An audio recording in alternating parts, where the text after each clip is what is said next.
Olá, sejam todos bem-vindos ao GEAL Virtual. Hoje nós vamos fazer o estudo do Evangelho.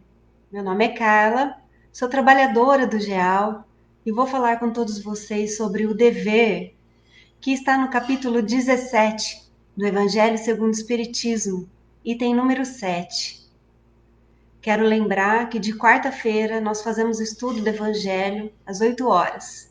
E que de domingo, no mesmo horário, às 8 horas, nós estamos com as palestras online. Estão todos convidados. Convido todos vocês para uma prece singela para acalentar nosso coração. Coloquem-se dispostos de uma forma confortável e conectem-se com o nosso Pai, Criador, agradecendo toda a bondade que Ele tem na nossa vida, a misericórdia e toda essa estrutura magnífica do nosso planeta. Que o Senhor nos encha de esperança, nos abrace com o equilíbrio e a sabedoria, e que diante das tormentas da vida, nós consigamos encontrar a sua mão amorosa e misericordiosa, sentindo-nos seguros para essa caminhada e tantas outras que ainda vamos encarar. Nosso rumo é a vitória e com Jesus tudo é muito mais fácil. Que assim seja. Essa parte hoje do nosso estudo, ela é bem pequenininha, mas um tanto quanto interessante. Os espíritos vêm nos falar a respeito do dever moral. Eles fazem a distinção que não vão se referir unicamente ao dever das profissões, mas eles vão dizer do dever moral. E é o dever moral que nos liga com Deus, que nós nunca vamos deixar de ter essa responsabilidade do dever moral com o nosso Pai Criador, que é aquele que vai pedir as contas dos nossos atos, vai pedir a prestação de contas de todas as caridades que fizemos, dos nossos bons pensamentos, porque esses são os nossos tesouros lá no céu. E o dever moral, os espíritos nos explicam que começa conosco. E isso me fez lembrar da frase de Jesus: amai uns aos outros como eu vos amei. Amai uns aos outros como vós os amais. Então, como a gente se ama, a gente tem que amar as outras pessoas. Mas para a gente saber amar as outras pessoas, a gente tem que aprender a se amar e a se respeitar.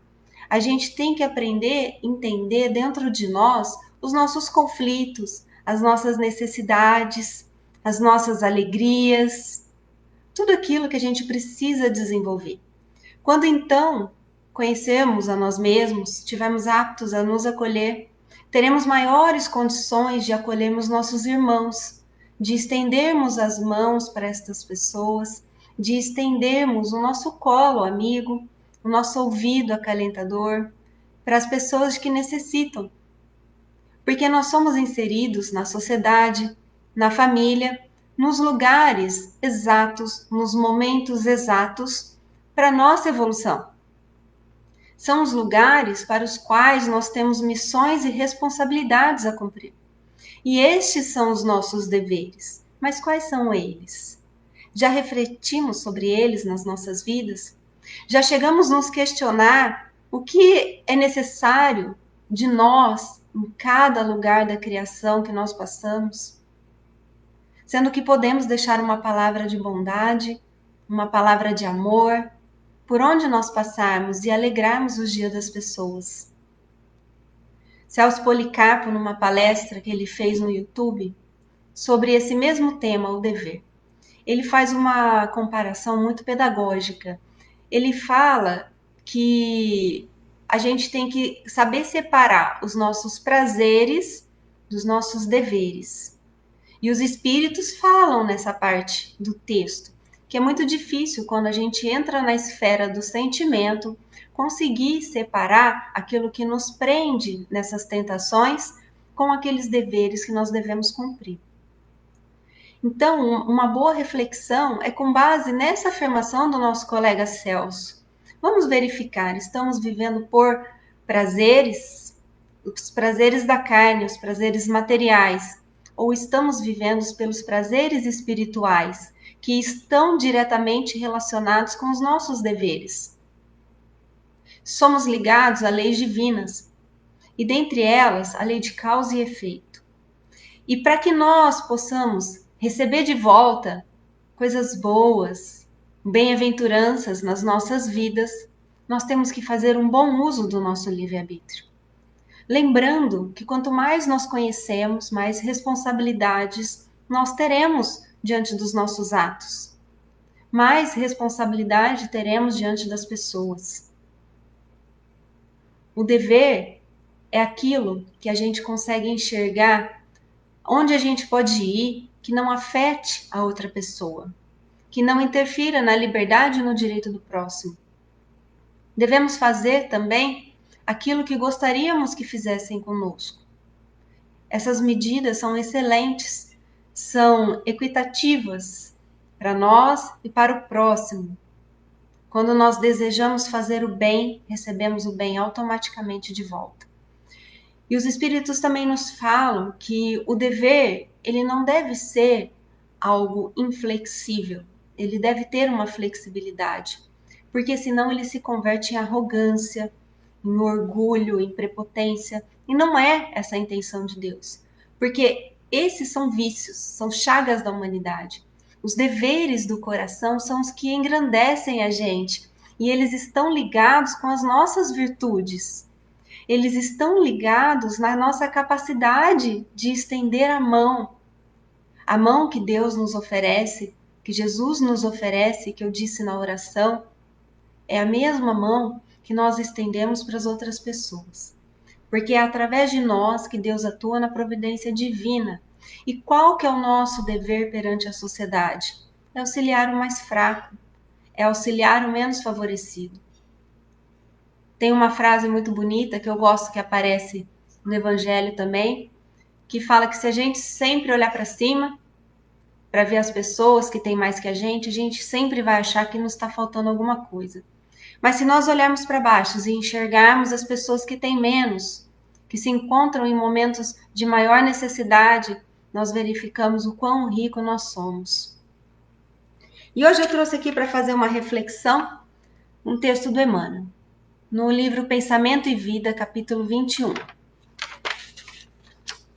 O dever define a submissão que nos cabe a certos princípios estabelecidos como leis, pela sabedoria divina para o desenvolvimento das nossas faculdades. Ou seja, as leis de Deus, elas se desenvolvem por si mesmas, e nós todos estamos ligados a elas. Nós não podemos subjugá-las e nem desrespeitá-las. Devemos encarar as leis de Deus com humildade e também coragem, porque estando nós num planeta de prova e expiação, sabemos que vamos passar por inúmeros desafios. E não vamos enxergar como problemas, vamos enxergar como desafios, porque desafios, eles nos trazem a motivação para procurarmos uma saída, para procurarmos um novo caminho, e isso nos desenvolve. Emmanuel continua. Pode-se simbolizar o dever como sendo a faixa da ação no bem que o Supremo Senhor nos traça a responsabilidade para a sustentação da ordem e da evolução em sua obra divina, no encalço de nosso próprio aperfeiçoamento. É a nossa mão participando da providência divina. É Deus atuando através de nós diante da sociedade, da família. Só que se nós abrirmos mão dos nossos deveres para nos apegarmos e nos aprisionarmos nos nossos prazeres, nós estaremos desvirtuando esse nosso caminho de evolução e ficaremos estagnados, perdendo tempo de aproveitamento. Ele fala, com a ação no bem, cada espírito plasma os reflexos de si mesmo, por onde passa, abrindo-se os reflexos das mentes mais elevadas que os impulsionam à contemplação de mais vastos horizontes do progresso e à adequada assimilação de altos valores de vida. Pela execução do dever, exteriorizamos a nossa melhor parte, recolhendo a melhor parte dos outros. Ordena a razão, estejamos de sentinela na obra de paciência e de tolerância, de humildade e de amor, que fomos chamados intimamente a atender. Os nossos pensamentos estão interligados. Tudo no universo opera com sincronicidade. Tudo opera com uma causa própria. Não somos peças jogadas dentro de uma estrutura inteligente. Somos estruturas inteligentes num universo inteligente. Então, Deus nos capacitou para determinadas ações, dentro das nossas aptidões, dentro dos nossos limites, aceitando aquilo que nós não sabemos. Isso chama-se também humildade, quando nós reconhecemos que também precisamos de ajuda. E se cada um exercitar o seu dever, se cada um estender a sua mão ao próximo, nunca estaremos desprovidos de ajuda, nem de apoio. Sempre teremos uma palavra amiga e um consolo. E a espiritualidade amiga prometeu isso para nós também, mas precisamos nos conectar a ela. Sobre esse mesmo assunto, Joana de Ângeles, no livro O Homem Integral. O homem tem o dever de abraçar ideias de enobrecimento pessoal e grupal, participar, envolver-se emocionalmente, fazer-se presente na comunidade como complemento da sua conduta existencial. É como se não precisássemos nem pensar sobre isso, é como se fosse automático da gente ajudar o próximo, participar não só da nossa própria vida, mas também da nossa vida, também se preocupando conosco. Ela fala uma autoanálise cuidadosa, uma reflexão periódica a respeito dos valores reais e aparentes, a meditação sobre os objetivos da vida concedem pautas e medidas para a harmonia, para o êxito real do ser. Aí a reforma íntima de novo, né? A galera espírita sempre falando dessa tal da reforma íntima, né? É porque ela é importante, né, gente? O autoconhecimento, a gente se conhecendo, a gente identifica em nós as fraquezas, a gente não projeta no outro aquilo que a gente não gosta dentro de nós, e a gente aprende com dignidade e coragem se melhorar, a transformar o nosso defeito, a nossa mazela, se assim podemos dizer, defeito, né? A nossa mazela em virtude. Porque não existe sentimento ruim dentro de nós. Todos eles são um ponto de alerta para nos aprimorar, para nos lembrar de que há algo ali naquele ponto que a gente precisa dar uma mexidinha, com muito amor e muita bondade. O Arthur Valadares, numa palestra dele, citou Melanie Klein, que fala assim: quem é que coma do fruto de algum conhecimento é sempre expulso de algum paraíso. É verdade, né, gente? Porque quanto mais a gente sabe, mais a gente aprende, mais responsabilidade a gente tem.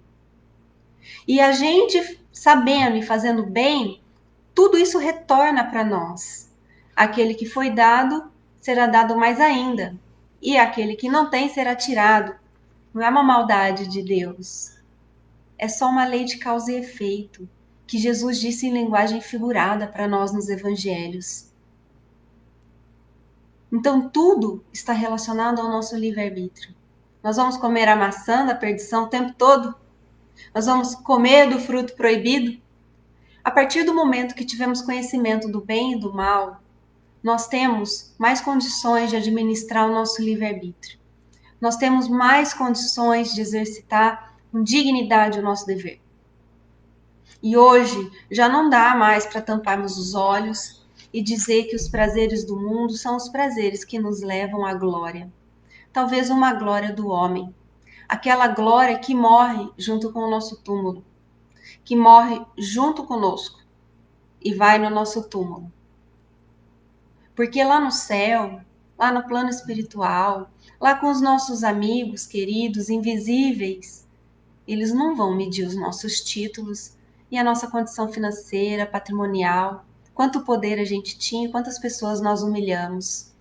Eles vão ver quão bondoso é o nosso coração. E dentro das nossas possibilidades, qual bondade nós podemos fazer? Isso também será questionado para todos nós. Eu gostaria que hoje todo mundo levasse essa mensagem para o coração, que usasse essa comparação do prazer e do dever, para que a gente não se arrependa de desfrutar excessivamente dos nossos prazeres e, na sequência, sermos acometidos pela culpa, pelo arrependimento, nos aprisionando cada vez mais aos prazeres, porque a gente vai ter uma falsa ideia de que são eles que nos deixam felizes. Mas pode ser que nos agradem em determinado momento, mas posteriormente não são eles que nos levam ao caminho da angelitude. E se Deus permitiu que nós tivéssemos contatos com todas essas tentações, com todas essas delícias do mundo, que é para a gente aprender a administrá-las. Porque o mundo as chama de delícias, o mundo acha que são essenciais para a gente. Mas se nós observarmos, elas prendem em vícios. Elas prendem a gente com necessidades cada vez mais compulsivas, que levam à nossa derrota e até mesmo a gente prejudica o nosso corpo, a nossa saúde e a nossa mente. Joana de Ângeles falou da meditação. A meditação, a oração são amores para a nossa vida. São aqueles calores, aqueles abraços que hoje, infelizmente, não podemos dar.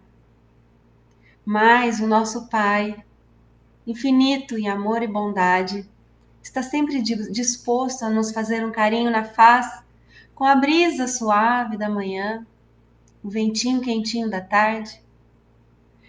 Deus, ele conversa com a gente com os passarinhos, com a beleza do sol, lembrando que a luz propaga e ela alcança todo o nosso planeta. Que mesmo no nosso momento de dificuldade, se seguirmos os nossos deveres, que agora, nessa época de coronavírus, temos deveres novos, novos desafios, com ações dentro da nossa casa e dentro também da sociedade. Qual é a responsabilidade que nos cabe? Qual é a nossa responsabilidade naquilo que a gente reclama? O que nós deixamos de fazer? Eu estou me vendo? Eu estou tratando de mim com amor? Aí assim eu consigo tratar as outras pessoas com amor também. Eu desejo Deus no coração de vocês. Convido para um Pai Nosso de encerramento e deixo um grande abraço virtual também. Pai nosso que estais nos céus, santificado seja o vosso nome. Venha a nós o vosso reino.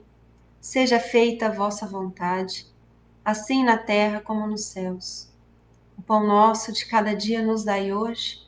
Perdoai as nossas ofensas, assim como nós perdoamos a quem nos tem ofendido.